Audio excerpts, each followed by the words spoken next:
কিও ভাই কি এরেন? ডাব পারছিলাম আর ডাব বেচমু। আচ্ছা, এই কচি কচি ডাব এটা আপনার গাছতে পারছেন? জি ভাই। এই ডাবগুলি তো সুন্দর, এটা তো মনে হয় নারকেল। কত করে বেচতেছেন আপনি পিস? এগুলো বেশি 60 টাকা করে। 60 টাকা। আর নারকেল হইলে নারকেল কত করে বিক্রি করা যায়? না একবার বর্তমান রেট 90 টাকা চলে পিস। পিস 90 টাকা, তার মানে জোড়া 180 থেকে 200 টাকা। জি।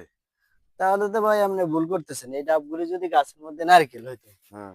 আপনি 180 টাকা পাইতেন, আর এখন পাইতেছেন কত? 120 টাকা। 120 টাকা। আচ্ছা, আমাদের দেশের মধ্যে আসলে আমরা এই জিনিসটাই ভুল করি। আমরা সব ডাব বিক্রি করে দেই। হুম।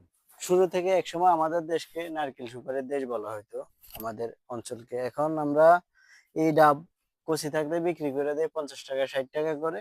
পরবর্তীতে আমরা নারকেল নিজেদের প্রয়োজন হলে একটা নারকেল 80 টাকা 100 টাকা করে কিনে খাইতে হয়। ঠিক আছে। তাহলে আমরা কি করতে হবে? বেচমু, হুম। প্রয়োজনে বেচমু, কিন্তু অর্ধেকটা বেশি কিছুটা বেচমু, কিছুটা আবার গাছে নারকেল করুম, যেন আপনার আমাদের মানে নিজেদের প্রয়োজনে নারকেল আমরা খাইতে পারি। আবার নারকেল তো অবশ্যই বেশি দামে বিক্রি করা যায়, হ্যাঁ। যেন সেটা করি, সেটা হয়। এটা ঠিক আছে, এটা করলে কেমন হয়? ভালো হয় আপনি যেটা বলছেন সেটা আসলে অবাস্তব না, এটা বাস্তবই। ঠিক আছে, তাহলে করা আমরা যায়। পরের থেকে কচি ডাব না কেটে আমরা কিছুটা নারকেলের জন্য রাখবো, জি। ঠিক আছে? জি।